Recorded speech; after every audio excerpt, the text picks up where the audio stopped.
CBN Agro, com Éder Campos.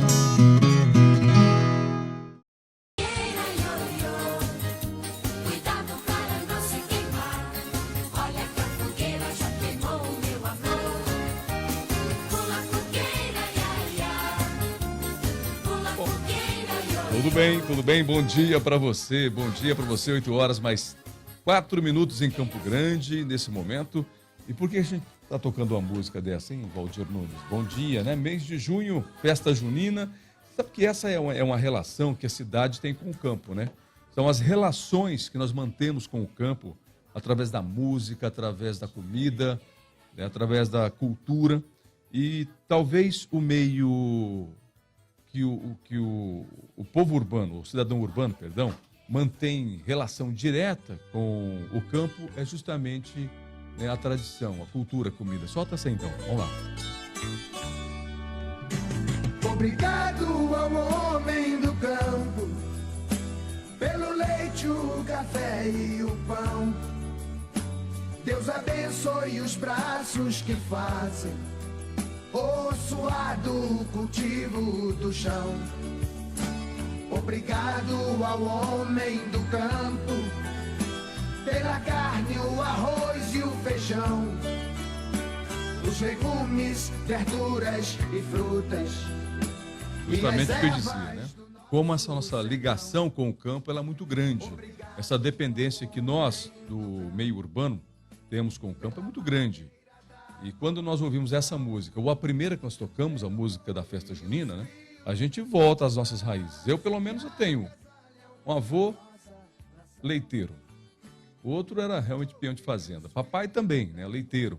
Minha mãe também da roça. Ou seja, acho que todo mundo tem aí uma ligação com o homem do campo. Não tem jeito, nós não fugimos da terra. Muito bom dia para você mais uma vez. Começa o CBN Agro deste sábado, dia 15 de junho de 2019. Hoje é dia de algum santo, não? Não? Santo Antônio? Que dia que foi Santo Antônio? Que dia? Dia 13? Dia 13 de Santo Antônio, viu? Certo, eu não sou muito católico, não, viu, Valdir? Por isso que eu sei pouco do santo. 2. Muito bem. Olha, o programa de hoje, deixa eu trazer algumas informações importantíssimas. Tem cotação de mercado aí, Giovana Dalzacker? Tem? Você tem o quê? Boi, vaca, milho, agrícolas? Vamos soltar as cotações agrícolas, hein? Tá pronto aí? Vamos conferir com a Giovana Dalzacker as cotações agrícolas. Saber dela a cotação da soja, do milho, como ficaram as cotações durante esta semana. Vamos ver. CBN Agro, cotações da semana. Vamos saber agora como estão as cotações agrícolas nas principais praças do estado. Começando pela soja. Em Carapó e em Dourados, a oleaginosa está cotada em R$ 70. Em Campo Grande, R$ 68. Em Chapadão do Sul, R$ 67. Já em Maracaju, o valor da soja é de R$ 69. Em Ponta Porã, R$ 70. Já em São Gabriel do Oeste, a soja está cotada em R$ 67. E em Sidrolândia, R$ 68. Vamos agora para os valores do milho. Em Carapó e em Dourados, R$ 29. Já em Chapadão do Sul e em Campo Grande, o milho está cotado em R$ 27,50. Em Maracaju, R$ 27. Em Ponta Porã, R$ 29. Em São Gabriel do Oeste, R$ 27. E por fim, em Sidrolândia, o milho está cotado em R$ 27,50. Da redação da CBN Campo Grande, Giovana Dalzacker. Obrigado, Giovana Dalzacker, que também está conosco aqui no comando, com Valdir Nunes, neste sábado. A Giovana fazendo para a gente a transmissão, a live pela internet, pelo Facebook, tá certo? E também recebendo as mensagens que virão via WhatsApp.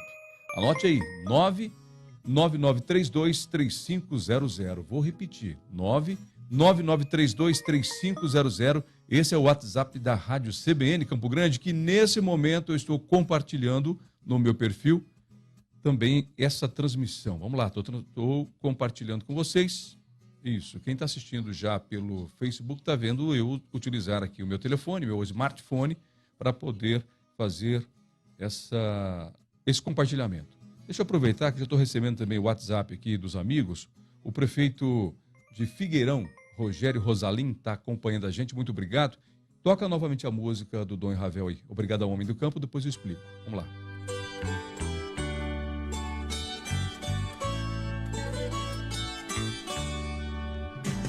Obrigado ao homem do campo, pelo leite, o café e o pão. Deus abençoe os braços. Quem conheceu Rubinho Catenacci, o rei do bezerro de qualidade, de Camapuã, de Figueirão, sabe que essa música foi emblemática na vida dele. Essa música embalou, né, as ideias do Rubinho, embalou os seus projetos, os seus planos, a sua contribuição para o agronegócio. O Rubinho foi reconhecido como o rei do bezerro de qualidade. Infelizmente, no mês de abril nos deixou, né? Obrigado, Rogério Rosalim, prefeito de Figueirão, nos ouvindo nesse momento. A audiência também aqui com a rádio CBN Campo Grande, o CBN Agro. E ele está me lembrando, essa música é a música do Rubinho, é verdade. Todas as vezes que eu toco essa música, Rogério, eu lembro dele, viu? Obrigado, obrigado. Está em Campo Grande, ô Rogério? Vem para cá, então, bater um papo com a gente. O prefeito de Figueirão está aí, Rogério Rosalim. Vem para cá bater um papo conosco na rádio CBN. CBN Agro tá em Bandeirantes ainda, tá bom. Tá chegando em Bandeirantes, aqui próximo a Campo Grande. Bom, nós vamos fazer o seguinte, nós vamos para o intervalo comercial.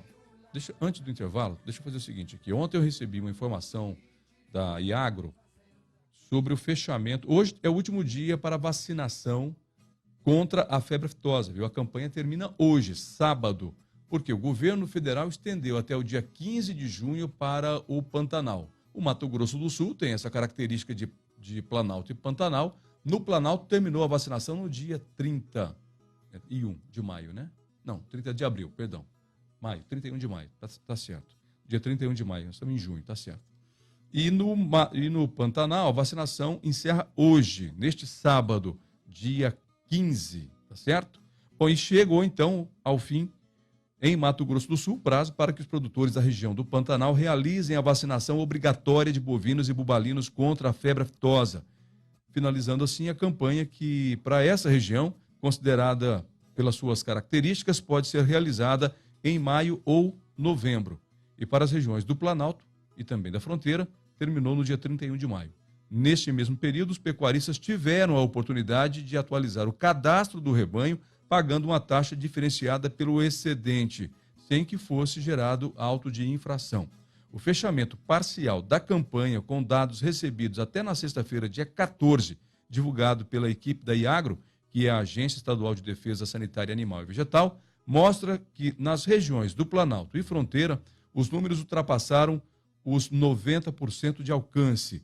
E na região do Pantanal, onde o pecuarista pode optar por vacinar em maio ou novembro, mais de 70% dos produtores realizaram, ou mais de 70% realizou, né, a ação conforme números que foram divulgados. Vamos lá então.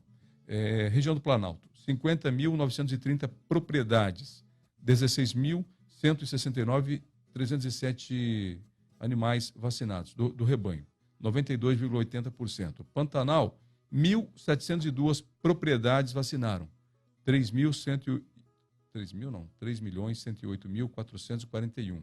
O primeiro é 16 milhões, não 16 mil. E na fronteira tivemos aí 696.638 animais vacinados, tá certo? Portanto, só para a gente finalizar aqui, até o fechamento das informações na sexta-feira, foram 1.926.212 doses de vacinas comercializadas, mas não declaradas no sistema da agência. E ao longo dos próximos dias nós teremos aí mais informações sobre o fechamento divulgada pelo governo de Mato Grosso do Sul.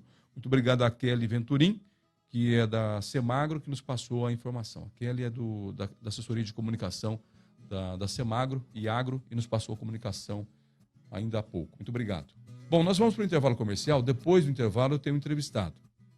Nós vamos falar sobre questões indígenas, vamos tentar também fazer um entendimento sobre o atual governo, como as decisões do atual governo interferem, né, no meio rural, saber dele um pouco mais sobre como o Brasil deve se comportar diante do que vem acontecendo aí, né?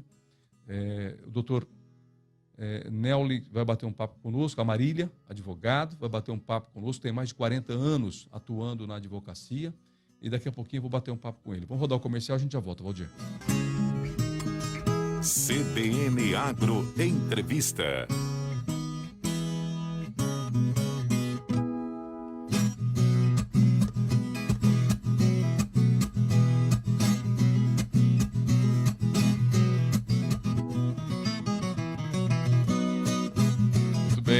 Muito bem. Estou aqui apanhando do celular aí, do nosso telefone do WhatsApp. Estou falando com o doutor Newley Amarília, dizendo o seguinte, ele concordou comigo, que os aparelhos telefônicos todos deveriam ser iguais, cada um que você pega de um jeito, né? Deixa eu aproveitar aqui e mandar um abraço para o Caio Martins, lá de Presidente Prudente, está nos acompanhando nesse momento pela Rede Mundial de Computadores, deve ser pelo Facebook, né, Caio? Você está acompanhando a gente aí? Muito obrigado, Caio Martins, de Presidente Prudente, acompanhando o CBN Agro. Ele disse, mais um, porque é sinal que ele acompanha todos os programas. Um abraço também para o presidente da ProSoja MS, Juliano Chimaidec, que nos acompanha pelo nosso Facebook, nessa live que estamos transmitindo nesse momento. Muito obrigado, presidente da ProSoja, Juliano Chimaidec, tá certo? Bom, o assunto de hoje com o advogado Newley Amarília, ele veio falar sobre questões agrárias. É um convidado que foi indicado por um outro amigo meu, Alexandre, muito obrigado, para falar sobre esse assunto, tá bom? Sobre essa questão agrária. E temos outros assuntos que a gente vai abordar também. Primeiro, agradecer, viu? Doutor, muito obrigado. Doutor Newley Amarília, muito obrigado. Obrigado, Éder, pelo convite. Valdir, Giovana, amigos do campo da CBN, é um prazer estar aqui. Olha, sinceridade, você ouve a CBN, não? Eu ouço todo dia, vou pro carro escutando CBN, vou pro escritório de carro escutando CBN. Isso aí, bacana. A gente tem motivos para agradecer todo mundo, né? Porque onde a gente vai, todo mundo, olha, estou ouvindo a CBN, hein? Eu ouço todo dia a CBN. Inclusive, essa semana um amigo disse o seguinte, poxa vida, durante a semana você não está mais com CBN Agro, tem uma voz feminina agora? Falei, tem, a minha pupila, Giovana Dalzacker, né? Está aqui, essa menina que faz para a gente as cotações, as notícias. Você viu o tamanho da responsabilidade, né, Giovana? As pessoas estão nos ouvindo, viu? Muita responsabilidade que nós temos aqui no microfone, no rádio, tá certo? E você já prepara para a semana que vem essa informação sobre o fechamento da... Já está pronto? Tá certo. E depois também no nosso site, no nosso portal jpnews.com.br ou o CBN Campo Grande também. Você acompanha informações sobre o agronegócio com a Giovana Dalzacker. Bom, daqui a pouquinho, direto a Três Lagoas, a gente vai conversar com o pessoal lá do Jornal do Povo. 70 anos do Jornal do Povo? É isso? Daqui a pouquinho? Já então vamos bater um papo com a nossa equipe lá em Três Lagoas para falar do jornal mais antigo do Mato Grosso do Sul, viu? Jornal do Povo, 70 anos. 70 anos do Jornal do Povo. Doutor Newley, muito obrigado mais uma vez. Vamos falar um pouquinho sobre questões agrárias. Nós temos um cenário no Brasil que mudou muito da eleição do Bolsonaro para cá.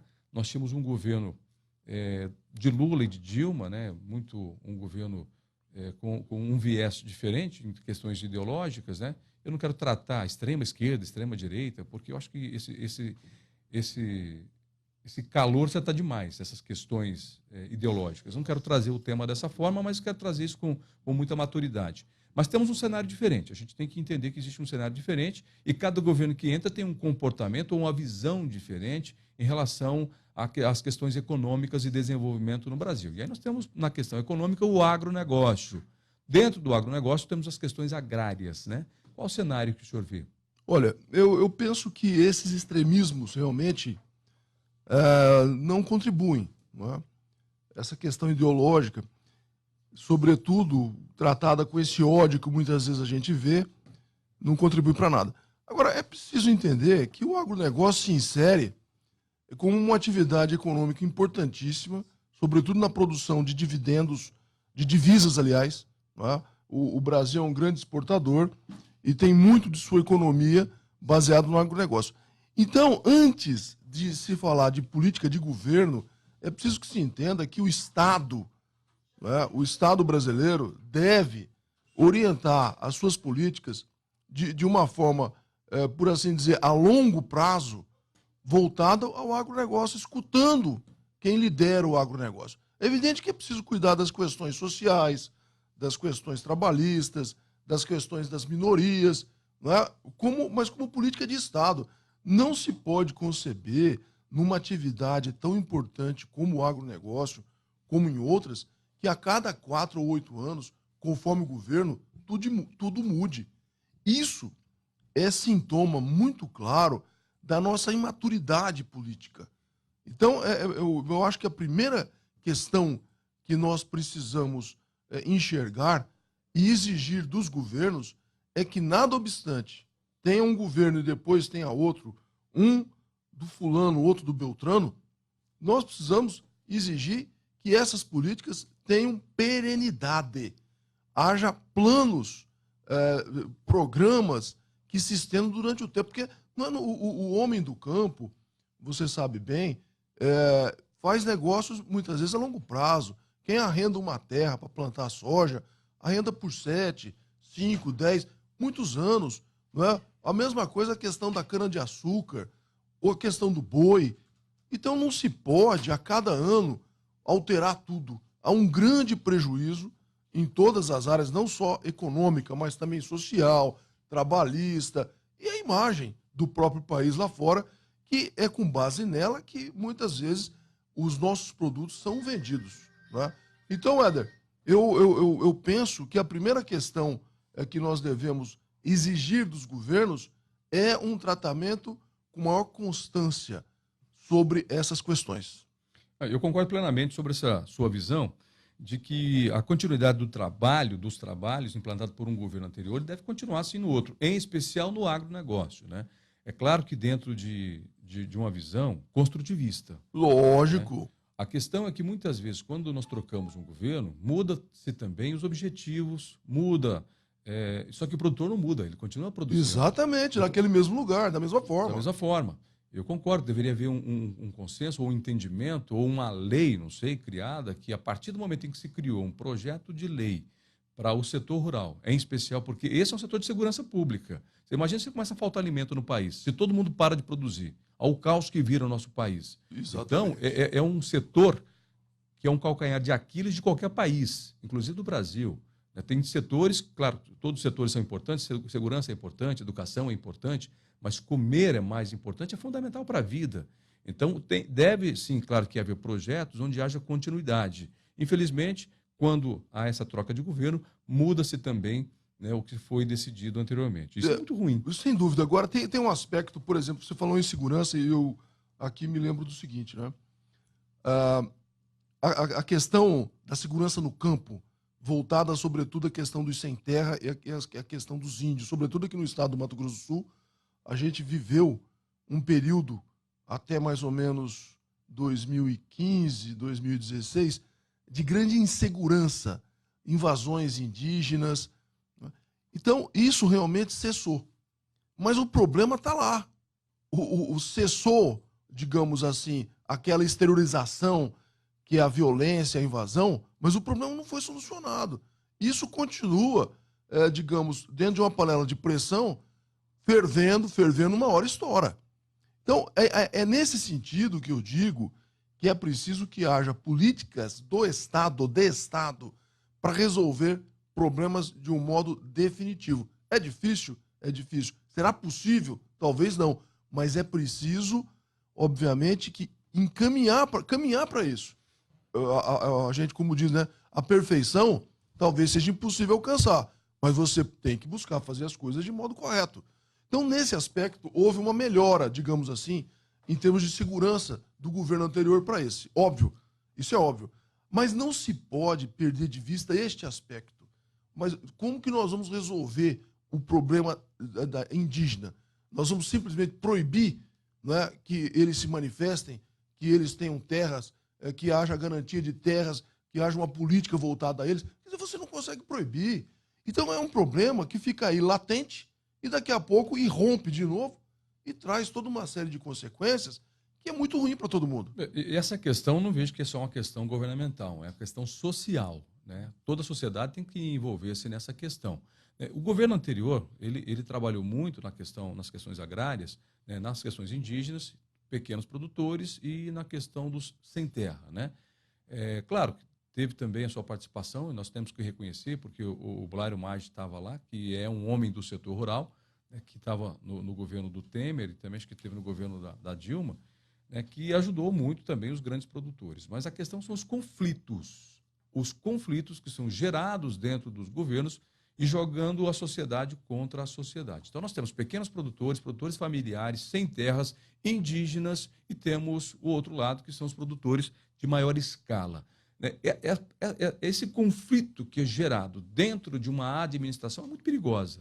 Sem dúvida. Então, vamos estabelecer alguns pontos que eu penso sejam pontos importantíssimos. A questão, por exemplo, da distribuição de terras, da chamada reforma agrária. Como é que se faz isso? Não se pode simplesmente proibir, né, que milhares ou milhões de trabalhadores rurais tenham acesso. Você vai determinar que eles vão trabalhar sempre para os outros o resto da vida. É preciso. Qual é a política de Estado disso? Não é? A mesma questão das terras indígenas. A gente teve um conflito aqui, em Dois Irmãos do Buriti, Cidrolândia, onde inclusive morreu gente, em que até hoje não houve solução. Os índios tinham 2.090 hectares, o governo, então, do seu Lula e da dona Dilma, de uma certa forma, se omitindo, permitiu que isso chegasse a 17 mil hectares. A justiça disse que os índios não têm direito, eles não saem de lá, e o governo lava as mãos. Eu acho que são duas questões nesta questão, né? Especificamente nisso. São duas situações nessa questão. Primeira delas, essa morosidade para resolver. Primeira delas, essa morosidade para resolver. E mesmo que depois se resolva, entregue terras a sem terras ou indígenas, não tem acompanhamento técnico, não tem suporte técnico para essas pessoas. Veja a Raposa Serra do Sol como está, né? Sucateada, sem apoio técnico, ao contrário de índios lá, de indígenas em Campo Novo dos Parecis, lá no Mato Grosso, que tiveram todo o apoio técnico, né, e que aí estão desenvolvendo. O governo não tem que só dar terra para as pessoas, né, que precisam. Claro que não. Já são pessoas humildes. Tem que dar continuidade técnica e o governo tem condição para isso. Éder, e financiamento, veja bem, o produtor rural que nos escuta, eu sou produtor rural, eu tenho fazenda em Camapuã, você falou aí do Rubinho Catenati, realmente um grande criador, infelizmente nos deixou. Então não adianta eu ter lá 1.000, 2.000 hectares se eu não tenho como trabalhar aquela terra. E mediante o quê? Mediante políticas de incentivo e financiamento. Porque não adianta você dar terra, é o que você falou. Além da política, ou dentro dessa política, digamos, voltada a isso, é preciso que haja dinheiro. O dinheiro é o grande fazedor de milagres, desde que bem empregado. Inclusive, estamos às vésperas do anúncio do Plano Safra 2019-2020, próxima terça-feira, às 10h30 da manhã. Inclusive, eu quero fazer aqui um reforço, né? O canal do Boi vai fazer a transmissão ao vivo desse Plano Safra, e a gente sabe que o governo está tentando acabar com o subsídio ao produtor rural, passar isso para as instituições privadas, né? Eu fico um pouco receoso, porque nós podemos correr riscos quando o produtor não tem o apoio do governo. O governo tem que ser participativo, sim, na produção agropecuária, tem que contribuir, sim, na produção agropecuária, mas o melhor é esperar o desdobramento na próxima terça-feira e ver quais serão os rumos, né, do país. Mas você pega países desenvolvidos, como os Estados Unidos, por exemplo, subsídio total do governo americano aos produtores rurais. A Suíça também, os produtores... França, os produtores na Suíça... O governo paga pelo leite do produtor suíço. São 9 meses debaixo de neve e só apenas 3 meses de produção. Ou seja, os governos têm participação efetiva porque entendem a importância do alimento, da produção de alimento. Agora, o Brasil, tão rico, tão grande, tão continental, tão capaz de produzir, nós vemos governos que parece que não dão atenção tão importante para o setor Éder, rural. mas a grande questão que eu acho que o governo devia fazer é cuidar da infraestrutura para eu poder transportar, para eu ter uma diminuição no frete, porque o frete é caro, porque as estradas são rodovias como que estão, né? absurdas, esburacadas. Mas os pedágios estão aparecendo, né? Só que as rodovias estão numa condições terríveis, né? Então, eu acho que grande parte, o governo faria um grande favor, ou cumpriria o seu dever de um modo efetivo, em benefício da sociedade, se cuidasse da infraestrutura. O senhor não acha que os governos, de modo geral, passam mais tempo preocupados com a política, em fazer política, do que fazer realmente uma administração? Daqui a pouquinho o senhor responde. Agora vem o repórter CBN. CBN Agro, com Éder Campos. CBN Agro Entrevista.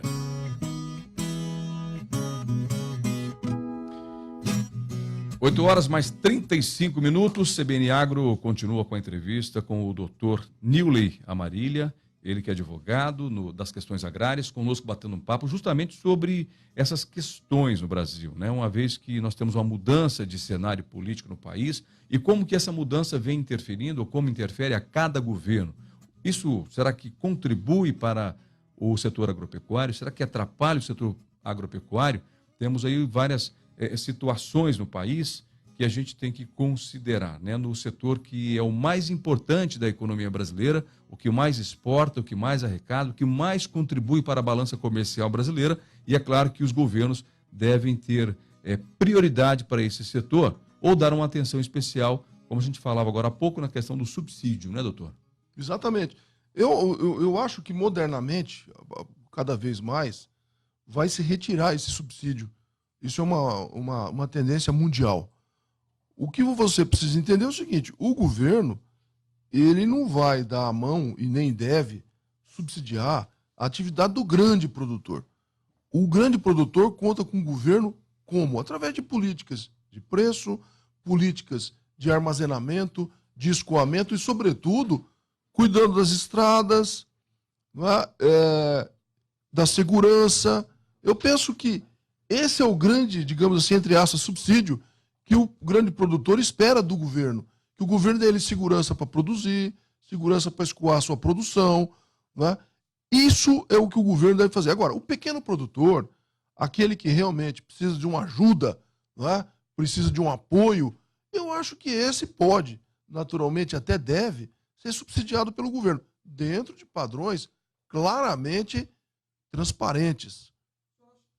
O senhor acha que as escolhas do governo, do Bolsonaro, né, para o setor rural, seja na questão ambiental, né, seja nas questões agrárias, com o NABAN, nas questões agropecuárias com a Tereza, essas escolhas foram assertivas para sem dúvida. o setor rural? Em termos de meio ambiente? Sem dúvida. Eu acho que o governo faz um grande trabalho, hoje, de desmantelamento, não é, daquela estrutura ideológica que endeusava o meio ambiente como algo que deveria ser intocado, fazendo com que nós, brasileiros, fôssemos obrigados a seguir uma política de meio ambiente que favorecesse a conservação das nossas florestas para os outros.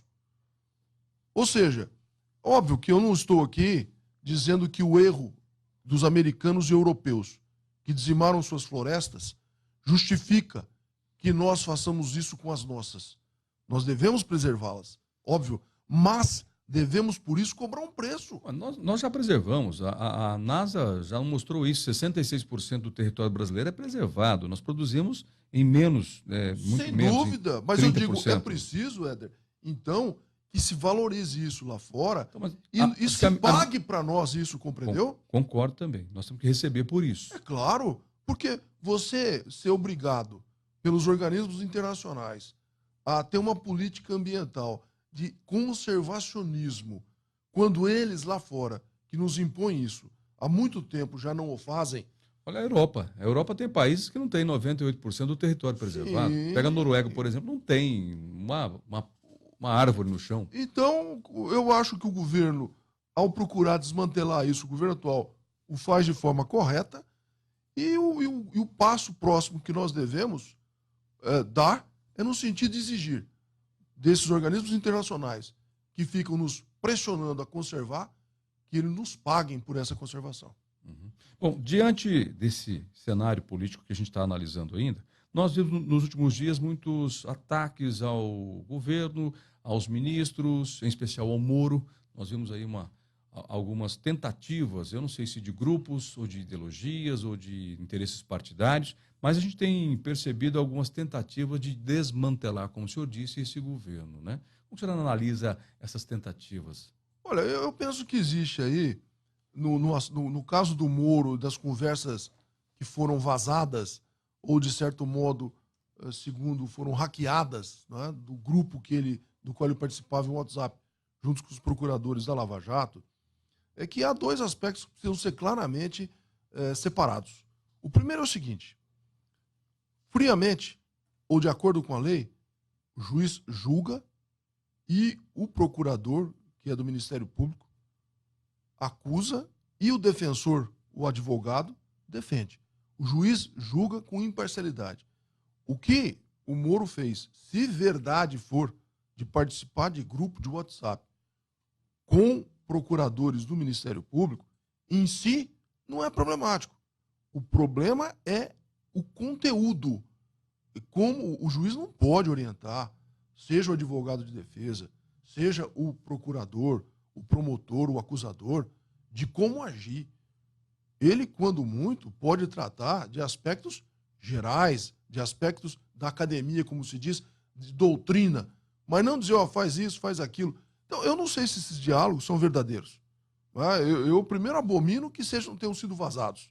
Essa é uma questão. Agora, um outro aspecto é que você não pode, sob justificativa nenhuma, achar que o fim justifica os meios. Ou seja, eu quero alcançar um fim, o meio não importa. É claro que importa. Então, é preciso que se tenha cuidado nesta análise exatamente por isso. Eu não tenho que dizer, mas que bom que acabou a corrupção. Como que acabou a corrupção? Porque tem um presidente lá nas Filipinas, o Duterte, que quer acabar com o tráfico de droga. E o que ele está fazendo? Ele está matando os consumidores da droga e os que traficam. Eu acabo. Agora, esse meio utilizado, ele é um meio aceitável?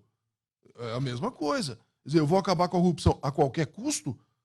Tá? Então, eu lembro bem, porque eu já era assim, bastante esclarecido, embora muito novo ainda, né?